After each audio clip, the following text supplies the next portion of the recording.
We are today going to review a photograph by Peter Puna, which shows a very delicate landscape taken on a rainy and probably foggy day on a lake with two little islands, each of them with trees on them, and then a row of trees in the background behind the islands.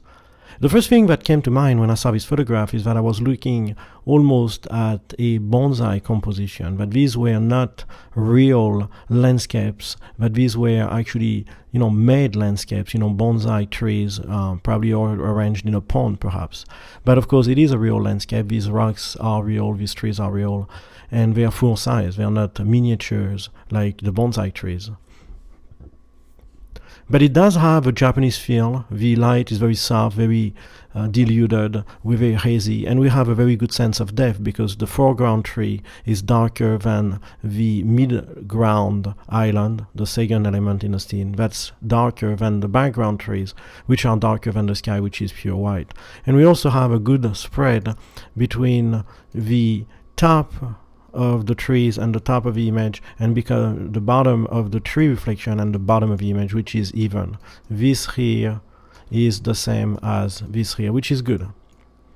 So all sort of good points, but one of the things that bothered me was the lack of the complete reflections of the trees here. That's what really bothered me. Even though I understand that having the same amount of space at the top here and at the bottom was good, I think that I would have lived with more space here if I had had the whole reflection. I keep thinking that I find it a little frustrating. So I'm not sure if I can actually make that happen, but I can try. I can bring the canvas size and make the height of the image a little bit more, let's say 7. So that we have a little bit of room at the bottom, and then see what happens if I clone the image down there and somehow get it to be the same. Or actually what I'm going to do is I'm going to clone this tree here. I'm going to cut this tree.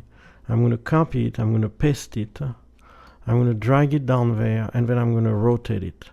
And I'm going to try to create the reflection that way and see if I can succeed or not. And I make no promises of success, but then I make no promises of failure either. So let's see if that's going to work, basically like that. And then what I'm going to do is I'm going to erase part of the tree reflection to get a sort of soft, rendition down there. See if I can make that happen a little bit more. Like this. So it's not going to be perfect, and the goal is not, again, to make it perfect. And then I'm going to do a curve on here, and I'm going to basically actually get rid of the black point, brightening the black point until we have actually the same density as the reflection, because the reflection is basically exactly the same as the original image, except it's much decontrasted. That is, it has hardly any contrast. So by raising the black point and by increasing the white point, I can actually give the impression that I have a full reflection, because I'm basically brightening the top of the curve here and brightening the bottom of the curve, and I should have something close to what we need to have. And so that's here, something like that, not too bad. And then if I go into the background layer, then I can clone just a little bit of this here to get rid of all of that. And then of course get rid of this here by cloning over it here. Okay, so get rid of the border and all of that. Okay. Liberal cloning to give the feel that we have originally the full reflection. And what's interesting is I do this in my own work as well. That is, I try to sometime imagine what would have happened if I had taken this photograph to start with all of the reflections and so on in that case. And I'm going to erase the borders because I don't want to recreate the bottom border, and I don't want it to distract on the rest of the image. So here we are. So we now have a photograph which seems to be pretty much with a full reflection. Now it's totally fake, but and then I forgot one thing. I forgot to flip the reflection, so we actually have a reflection that's actually the inverse of what we should have. That's very interesting. So we're gonna see. Let's see if we can change that, because that's really, really strange. That doesn't quite work. Okay, that's more like it. that was a little bit too strange. I got so taken by the creation of the reflection that I forgot that it was totally opposite of what it should be normally. So I'm gonna redo some of this here, and of course now I have to redo some of the cloning as well, because it doesn't work. Okay, so we're getting there. All of this takes time, so we are gonna reclone a little bit of the background. Most of the time in this image is actually spent cloning and uncloning and recloning, but it's fun.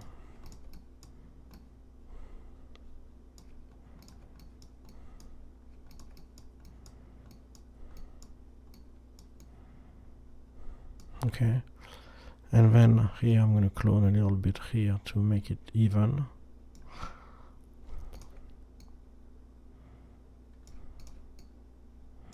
And then I'm going to erase part of it to soften the border here, so that we have the feel that it's normal. Okay, so here we are, the photograph, and then I'm going to crop it.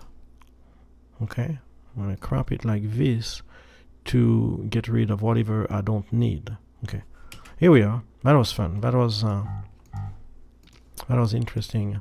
And actually, the most difficult part is getting it to the right size on screen so we can see it well. So here we are. And to make the border visible, because here we obviously don't have a border anymore, I'm going to go to Edit and then Stroke. And I'm going to stroke the border of the image with a 2-pixel stroke in black. Let's see if that worked. Yes, it worked. And then I'm going to reduce the size just a little bit so we can see it well. So here we are. Okay, so this is the after, and this is what we started with. Okay, so we started with this, and now we have that, right? And to me, the effect, I'm saving it as a snapshot so I can go back and forth between the two. This is the previous version, and this is the new version. Okay, so to me, it seems that having the full reflection makes this image a lot more perfect, because I sense that one of the things with that image is this sense of balance that I see as being fundamental to the success of this photograph. And that sense of balance doesn't quite happen as well as it could when I don't have the full reflection of the tree. And so that was my reason behind bringing this tree in full reflection here. I could not quite live with having only a little part of that tree. You know, I wanted the whole thing, and I'm still trying to make the reflection perfect here, maybe by doing this, compressing it just a little bit more so that the trunks sort of merge better. I'm not going to do it. I'm going to leave it go.